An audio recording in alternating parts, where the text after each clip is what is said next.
Hello, good morning everyone. আমি shiny from Netherlands. আজকের গল্পে আপনাদের সবাইকে স্বাগত জানাই। আজকের দিনটা হলো শনিবার আর ঘড়িতে এখন সময় সকাল 8টা। বাইরেটা থেকে কিন্তু একদমই বুঝতে পারবেন না যে এত সকাল হয়ে গেছে। দাঁড়ান একবার আপনাদেরকে দেখাচ্ছি।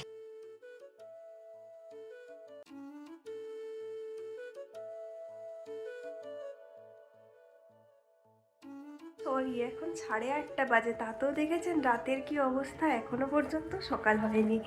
যাই হোক, আজকে আমরা যাচ্ছি সুইডেন। অনেক দিন ধরেই প্ল্যান করা ছিল ওই সুইডেনে লিসবার্গ অ্যামিউজমেন্ট পার্ক আছে, ওইটা দেখার জন্যই মেনলি যাওয়া। তো চলুন তাহলে বেরিয়ে পড়ি এরপর, আর আপনাদের সাথে রাস্তায় দেখা হচ্ছে। এখনও হাতে অনেকটাই টাইম আছে, তাহলে চলুন ধীরে সুস্থে আমরা এখন মেট্রো স্টেশনে যাই। এখান থেকে মেট্রো ধরে যেতে হবে স্কিডাম সেন্ট্রামে। সেখান থেকে আমস্টারডাম স্কিফল এয়ারপোর্টের জন্য আমরা ট্রেন নেব। দেখুন, আমি কিন্তু এখন ট্রেনে বসেও পড়েছি। আর 10 থেকে 15 মিনিট পর আমরা পৌঁছে যাব স্কিফল এয়ারপোর্টে। এখন বাজে 10টা আর আমরা স্কিফলে পৌঁছাবো 10টা নয়। তাহলে চলুন আর কিছুক্ষণ বসি আর এই সুন্দর ট্রেন জার্নিটা উপভোগ করতে থাকি। আমাদের ফ্লাইট কিন্তু আজকে আছে 12টার সময়, আর এখন এই সবে বাজে 10টা। তাই ভাবলাম নিচটা কি সুন্দর করে সাজিয়েছে এয়ারপোর্টের।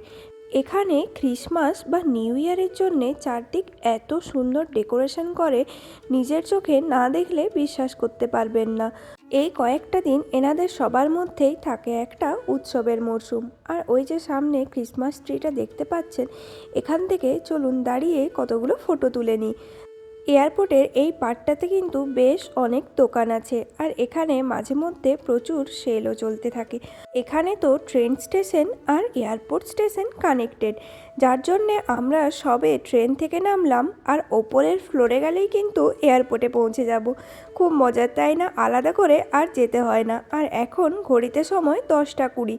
তাহলে চলুন এই জায়গাটা একটু ঘুরে নিয়ে আমাদেরকে যেতে হবে ডিপারচার 3-তে।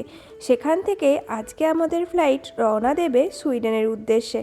এই যে এক্সেলেটার চলে এসছে, আর আজকে সবথেকে বড় সুবিধা হলো আমাদের কাছে কোনো লাগেজ নেই, যার জন্যে ওই ভারী ভারী লাগেজ আর বয়ে নিয়ে যেতে হবে না। শুধুমাত্র আমাদের হ্যান্ড লাগেজই ছিল। 14 কেজি করে 28 কেজি দুজনের অ্যালাউড ছিল। আর এই 28 কেজি দুদিনের জন্যে এনাফ ছিল, তাই না? নেদারল্যান্ডস থেকে সুইডেনে ফ্লাইট জার্নিতে টাইম লাগে 1 থেকে 1.5 ঘন্টা মতো। এমনিতে লং রানের যেসব ফ্লাইট হয় সেগুলোতে তো লাঞ্চ, ব্রেকফাস্ট, ডিনার থাকেই। তবে এই শর্ট টার্ম ফ্লাইট জার্নিগুলোতে খুব একটা বেশি স্ন্যাক্স বা খাবার দেয় না। তবে এই ফ্লাইটটাতে আমাদের স্ন্যাক্স দেওয়ার কথা ছিল।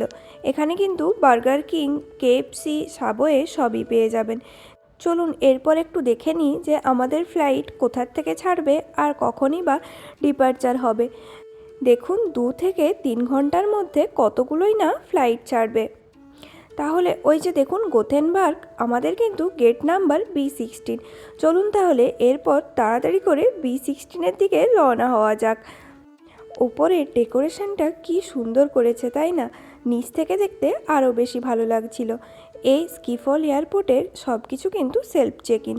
দেখুন ওই যে আমরাও এটা দিয়ে আর 1 মিনিট আগেই পার হয়ে এলাম। সব প্রসিডিওর কমপ্লিট হয়ে গেছে। এরপর চলুন তাহলে এই এয়ারপোর্টটা একটু ঘুরে দেখি।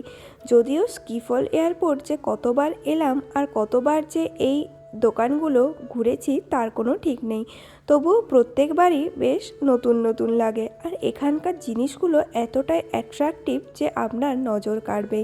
এই যে ভাসটা দেখতে পাচ্ছেন, এই ভাসটার দাম ছিল প্রায় 2 লক্ষ থেকে 2.5 লক্ষ টাকা মতো।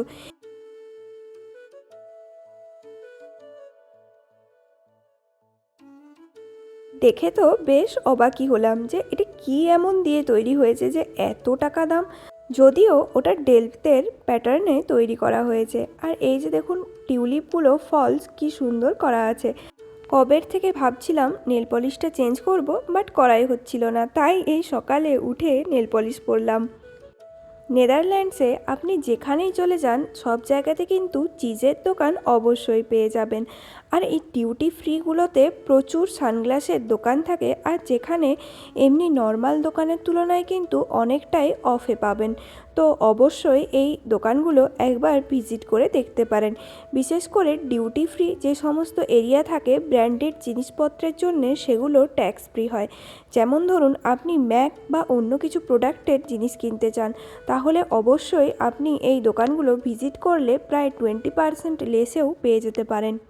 সবাই ফ্লাইটের জন্য অপেক্ষা করছে, আসলে অনেকটা টাইম আগে আসতে হয় তো। আর এই স্কিফোল এয়ারপোর্ট এতটাই বড় যে আপনি 4 থেকে 5 ঘন্টা টাইম দিলেও পুরো এয়ারপোর্ট ঘুরে দেখতে পারবেন না। দূরে যে গাড়িটা আছে এরম টাইপের গাড়িগুলোতে করেই পুরো এয়ারপোর্ট ক্লিন করা হয়। এই সেকশনটা মনে হয় নতুন করেছে, আগে তো কখনো দেখিনি। যখন আপনি হাঁটতে হাঁটতে অনেকটাই ক্লান্ত হয়ে পড়বেন তখন কিন্তু একটা করে অ্যাক্সেলেটারের দেখা আপনার মিলেই যাবে। আজকে যে পক্ষীরাজ ঘোড়া আমাদেরকে সুইডেনে নিয়ে যাবে তার সামনেই বসেছিলাম। বোর্ডিং আমাদের শুরু হয়ে গেছে আর লাইনে দাঁড়িয়েও পড়েছি। যাক, এদিকে প্লেনও রেডি, তাহলে চলুন উঠে বসা যাক। যখনই নতুন কোনো দেশে যাই তখনই মনের মধ্যে এমন একটা এক্সাইটমেন্ট হয় যে কি বলবো, নতুন দেশ, নতুন কালচার আর নতুন সেখানের ফুড। তাহলে চলুন আপনারাও আমাদের সাথে এই সুন্দর জার্নি উপভোগ করুন আর সুইডেন ঘুরে দেখুন। এখন আমরা আছি মাঝ আকাশে, আর ফ্লাইট থেকে বাইরেটা দেখতে কি অসাধারণ সুন্দর লাগছিল। কিছুক্ষণ বসার পরে আজকে আমাদেরকে স্ন্যাক্স আর বেভারেজ দিয়ে গেছে। স্ন্যাক্সে অনলি ভেজ স্যান্ডউইচ অপশান ছিল, তবে ড্রিঙ্কসের মধ্যে অনেক কিছুই পাওয়া যাচ্ছিল। আমি নিয়েছি অ্যাপেল জুস। আর ওইদিকে দেখলেন টিস্যুর ওপরেও কিন্তু নেদারল্যান্ডসের যেটা সবচেয়ে ফেমাস জিনিস উইন্ডমিল দেওয়া আছে। রেডিমেড আর ফ্রোজেন প্রচুর টাইপের খাবার এখানে পাওয়া যায়। আর এই সব খাবারের টেস্ট কিন্তু একেবারে আমাদের ওইখানে যেরম হয় না। তবে এই ফ্লাইটের মধ্যে যেটা পাওয়া যায় সেটাই অনেক।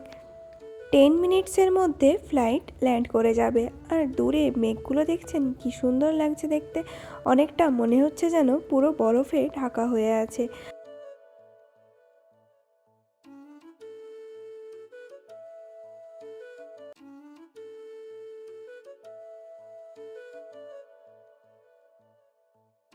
এয়ারপোর্টে নেমে এয়ারপোর্টটাও একটু ঘুরে দেখার ইচ্ছে ছিল, তবে আজকে আর হাতে একেবারেই টাইম নেই। দৌড়ে যেতে হবে, তারপর হোটেলে চেক ইন করে লাগেজ দিয়ে এসে আবার অ্যামিউজমেন্ট পার্কের জন্য বেরোতে হবে।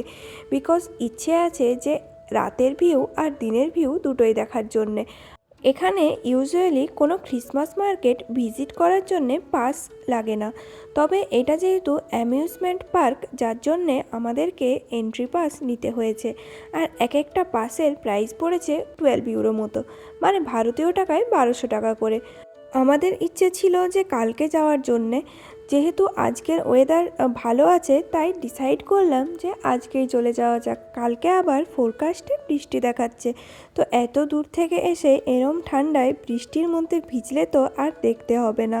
দেখুন এই জায়গাটা কি সুন্দরভাবে পাথর কেটে কেটে বানিয়েছে। এখানে স্তূপ করে রাখা আছে প্রচুর পরিমাণে স্নো।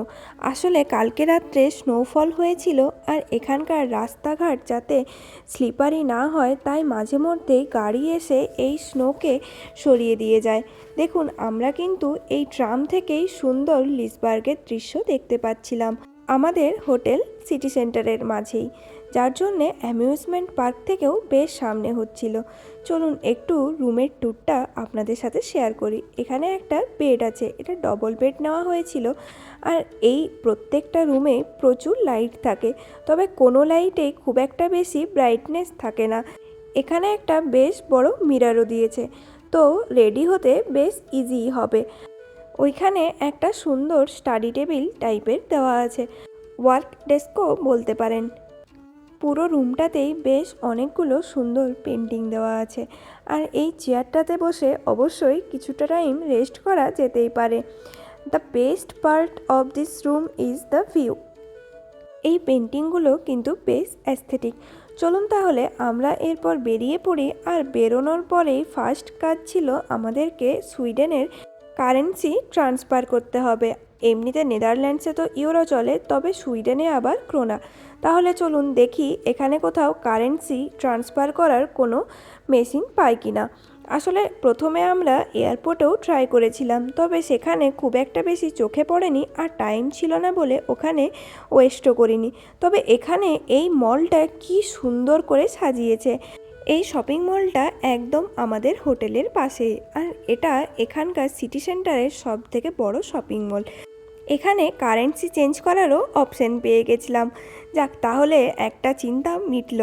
এটা এখানকার সুইডিশ ক্রোনা, যেটা 500 টাকার একটা নোট ছিল আর 100 টাকার একটা ছিল। আজকে এর সাথেই কিন্তু আমি আমার ভ্লগ শেষ করছি। যদি আমার এই ভ্লগ আপনাদের ভালো লাগে তাহলে প্লিজ লাইক, শেয়ার এবং সাবস্ক্রাইব করবেন, আর অবশ্যই বেল আইকনটা ক্লিক করে রাখবেন যাতে আমার নতুন সব ভিডিওর নোটিফিকেশান মিলতে থাকে। আর অবশ্যই কমেন্ট করবেন যদি কিছু জানার থাকে।